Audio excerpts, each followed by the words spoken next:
Committee, 6 p.m. on the 1st of April to order. And Commissioner Lambert, sorry, can you please? Yes, sir. Dear Heavenly Father, we come before you tonight humble and grateful that we get to be here and do the county's business. God, I pray that we not only do their business, but ultimately we do your work and your will. God, I pray over this table and every person sitting around it, the people that are in the audience and also those watching online, and those that don't even care, God, that we just all do whatever we can each and every day to honor you. God, I pray over each student in our school system, and that we all keep in mind whatever happens tonight has a direct impact on each and every one of their lives and their families. God, we love you. We praise you in Jesus' name. Amen. Thank you. Can I get a motion for the approval of the agenda? So moved. Second. All those in favor? Aye. All those opposed? Approval of the minutes for February 5th, 2024. So moved. Second. All those in favor? Aye. All opposed? Okay, recognition of public. First up is Kay Brooks. You'll state your name and your address, please. My name is Kay Brooks, and I live at 123 Trousdale in Hendersonville. I'm here to urge you to vote against the resolution approving government education freedom. To begin with, I'll assume the resolution is referring to House Bill 1183 and Senate Bill 583. These bills are still in the middle of being complicated, and amendments are still being worked through. Other than the gross generalizations included in the resolution, you don't know what you're actually voting against. According to State Senator John Ledbetter, Senate Education Committee Chair, the House version says you can take the money for private or a charter school, which is a public school, and the Senate version says only another public school. This is not the death blow to public schools which the resolution seems to tout. Going through the resolution, let's start with the constitutional requirement of a system of free public schools.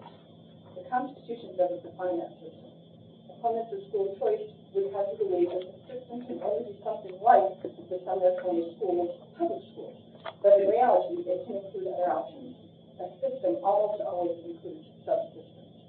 This resolution mentions the usual boogeyman of not having adequate state funding. Adequate is never defined, and is always used as an excuse for the failure of the public school system.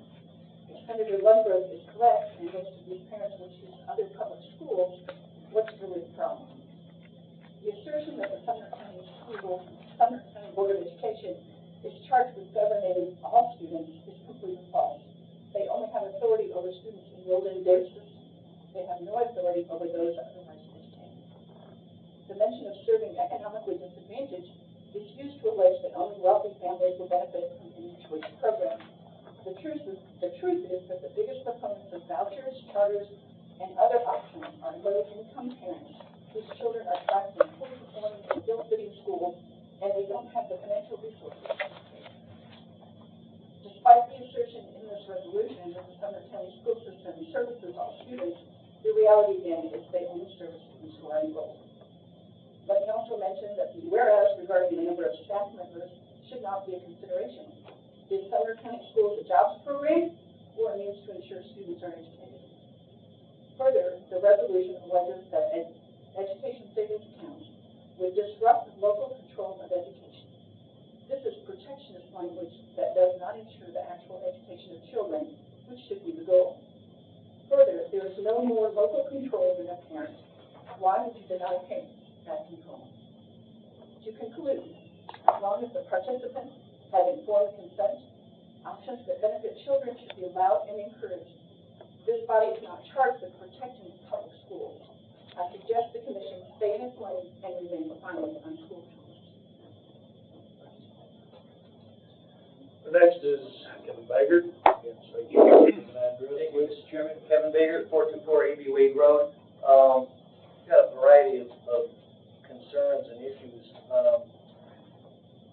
We're gonna spend $1.7 to $2 million on renting bleachers, when in this resolution to oppose the voucher program, 36.7% of our students are coming from economically disadvantaged backgrounds, yet we're able to spend $1.7 to $2 million on renting bleachers. It seems like our priorities are really, really out of whack here.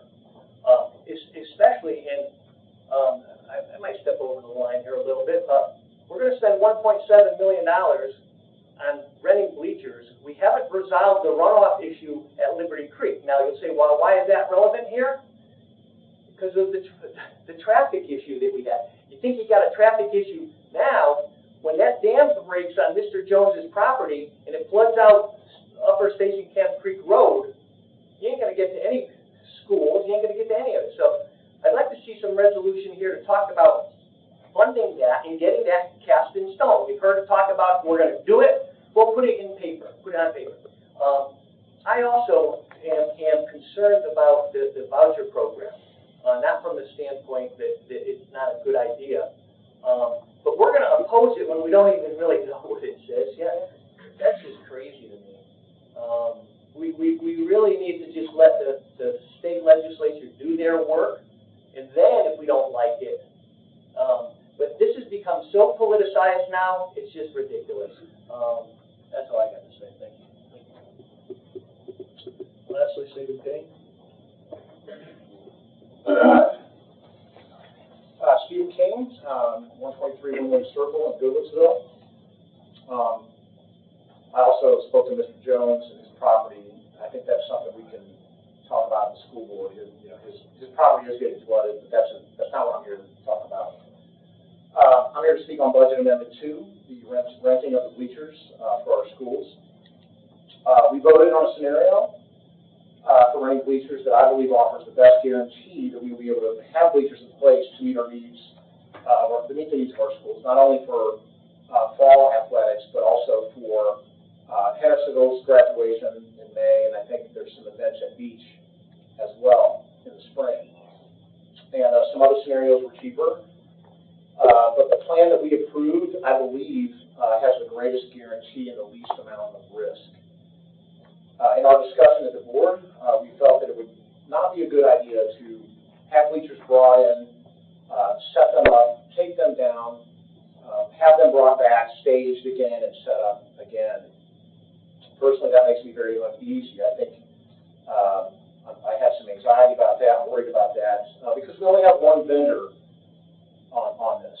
And I would hate for something to happen that could jeopardize us getting those bleachers back if they should go away. And also waiting to the back half of July to set up the bleachers. To me, I feel that's just a little bit too late in the game, and we're cutting it really close to the beginning. There's really no room for error, in my opinion, if we wait until July to set up bleachers. And we had a situation last fall where some bleachers were delivered to Beach, and there was some situation where the co-op purchasing fell through, and I think Andy Brown had to go out and tell those guys setting those up that they had to take them down, and they had to remove them, and that caused all kinds of things being said on social media. But the fact of the matter is, we just didn't have the funding wasn't approved by the comptroller, I think. That's just one example, and those bleachers actually ended up in Mississippi. And just by a stroke of luck, there were some other bleachers available that once we got our purchasing all figured out, there were some bleachers available, and they were able to deliver those to Beach. But we were really cutting it close. I mean, it was pretty stressful there. And the last thing we want to be in is in a rush to find bleachers should there be any problems. So. We definitely don't want Murphy's Law getting in the way, and so, for us, the school board, a majority of us thought it would be best to just get them in while we can, get them set up, get it done, get them set up in May, let the schools use that extra time over the summer to prepare their facilities for the fall, for their athletic programs, and then everyone has peace of mind. There's no worrying about, well, man, are we going to get these back, or are the bleachers going to be set up? We're going to go into this knowing that they're there, they're set up, they're ready to go, and that's peace of mind I think our community needs. I know my constituents would like to have that as well. And again, and also let's not put any further anxiety on our schools, on our coaches, our athletic staff, and our students. So I'm asking you guys tonight to vote yes on Budget Amendment 2. So thank you.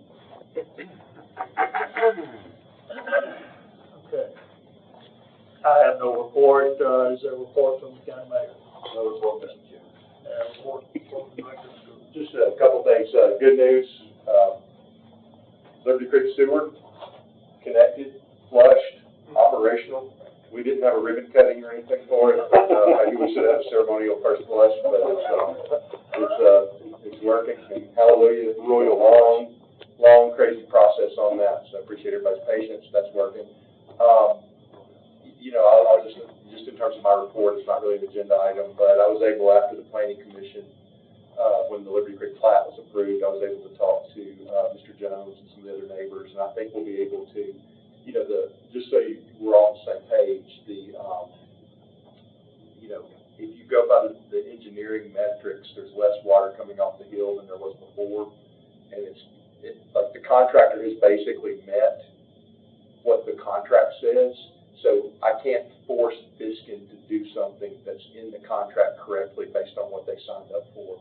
But there's a problem that needs to be addressed for Mr. Jones. So now that we've got the sewer connected, the plat registered, we'll be able to do some work to try to alleviate the pressures on his pond, on that retainage pond. And then I've already talked to Mr. Ellis, because there's another situation with the road. Water has to make 3 right-hand turns, and so there's some work that needs to be done there. So hopefully we'll be able to get I don't know an exact timeline yet, but now that we're getting the sewer operational helps tremendously on us being able to address some of the other needs out there. We're going to do our best to be a good neighbor to people around the school community.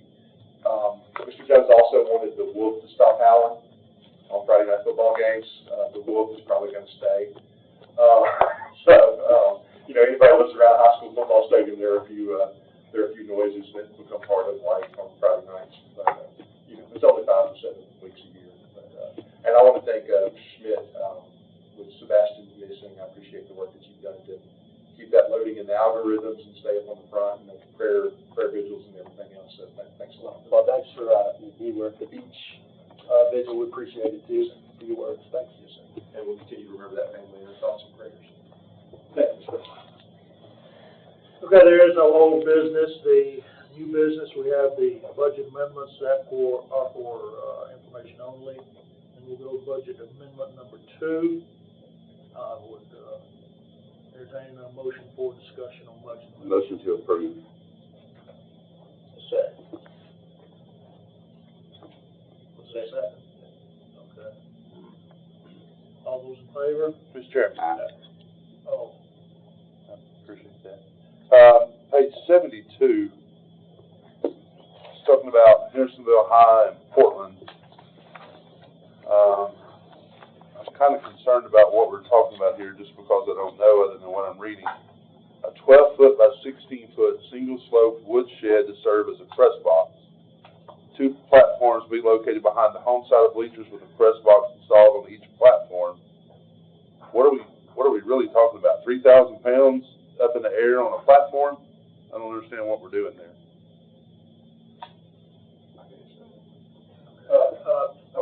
motion to, Suspend, yeah. Sure.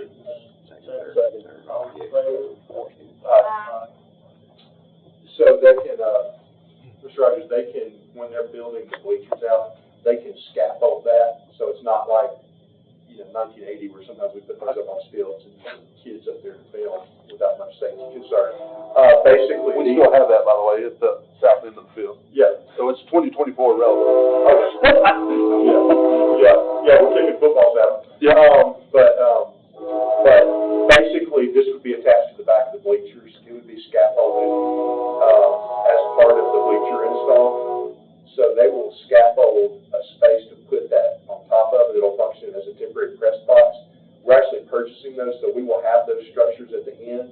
So when they take them down, we'll be able to use those for press boxes. Concession stands or dressing rooms, things like that across the county. They're pretty nice storage buildings.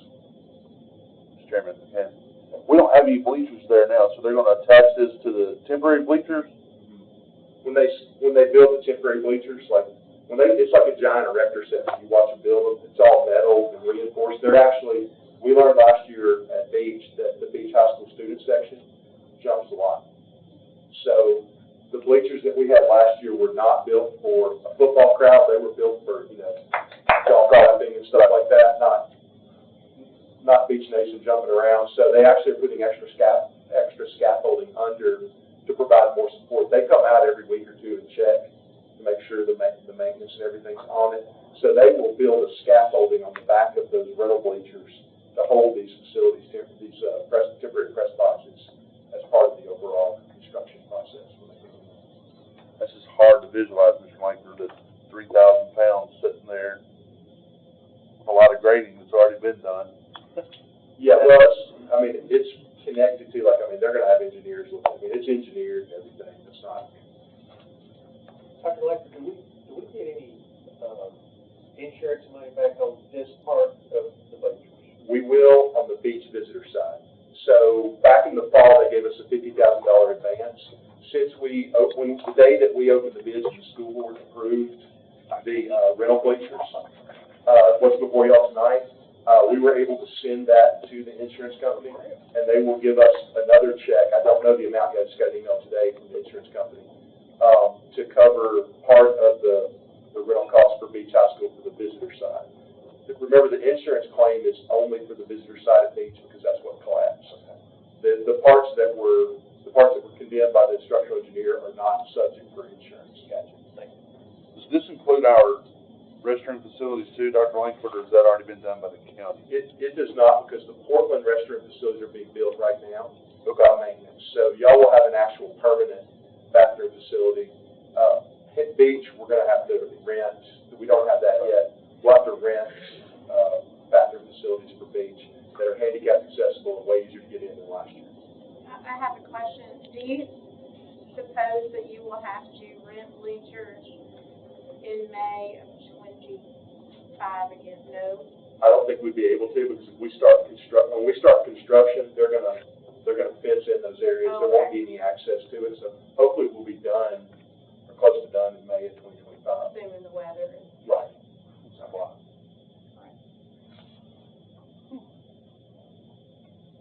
Any further questions? I'm sorry, I stand up. Okay. We'll bring it back under the rules. So we have a motion for approval, second. All those in favor? Aye. Opposed? Next thing we have is the resolution for opposing Governor Lee's Education Freedom Act. I have a motion for discussion. So moved. Second. All those in favor? Aye. All opposed? Okay. Floor is open. So I agree, Mr. Chair. I'm not even running off at the mouth. There's a lot of moving parts to this. Obviously, you have the House side and the Senate side. But I guess, I see it all different ways. And I was on the way to work, on the way to the meetings this afternoon, and the radio station I was listening to was talking about this very bill. And so I had some thoughts running through my head. If a parent moves a child from one school to the other, how do we as a county track that school, the school population, the overpopulation of the schools and all that? That's another story for another day. But however, funding, we all know funding is based on attendance and numbers. If there's a huge exodus, I guess, from public schools that goes to charter schools or private schools, what does that look like for the county?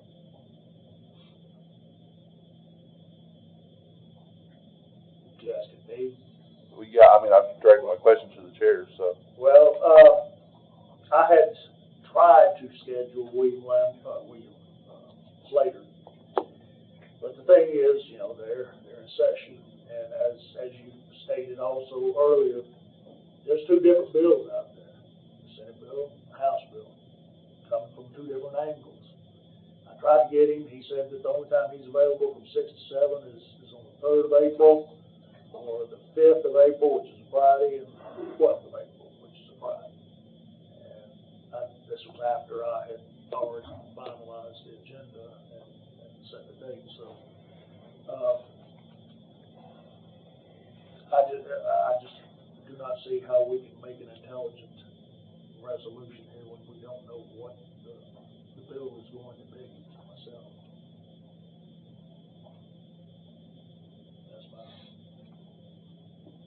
I mean, I'm just gonna completely agree with what has been stated several times. I mean, I've got a lot of questions, but without knowing what's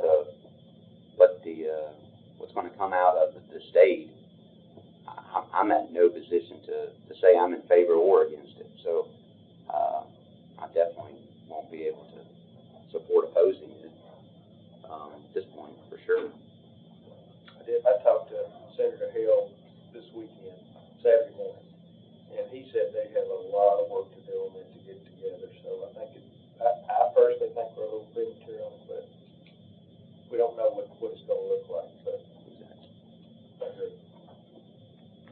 Mr. Chairman, Yes, sir. years and years ago, when I was director of schools, I started the open enrollment program for Sumner County, which allowed application to various different schools throughout the county. And I think this is just when vouchers were being talked about, and I think I surprised a lot of people when I said I was totally unopposed to vouchers, merely because to me it seems equitable that if I'm paying my taxes to send my children to public schools, which I did, and someone else is paying taxes to help send my children to public schools, and yet they're having to send theirs to umbrella school or homeschool or whatever. I just, somehow in my mind, it is just appropriate and fair and reasonable to think that if you're spending your tax money on education and you so choose to do something else in order to educate your children, that should be allowed. That's the only reasonable thing, I think. I'm not concerned about, or I'm not too concerned at this point about whether the State Department of Education will be able to distribute the money fairly and so forth. I'll tell you, they have always been able to work out those kinds of arrangements and programs. But I certainly wouldn't step out and oppose anything unless there was something in there that was at the grassroots of my belief. And my belief is that we should be as fluid as possible in how to educate our children.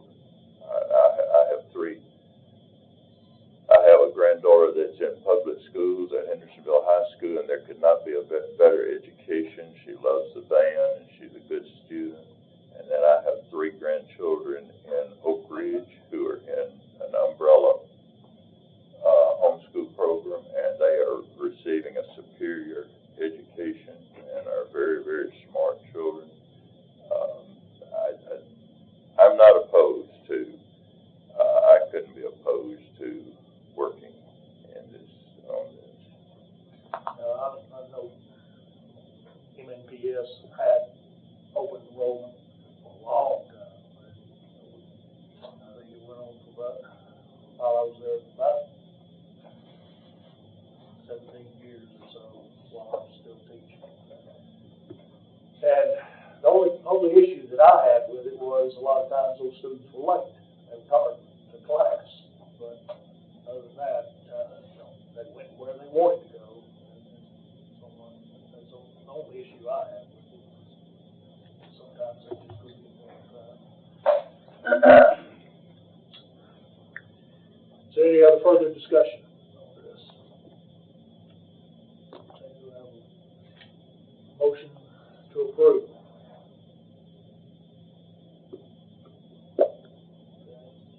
No motion to approve, I guess it dies. Motion to adjourn. Second.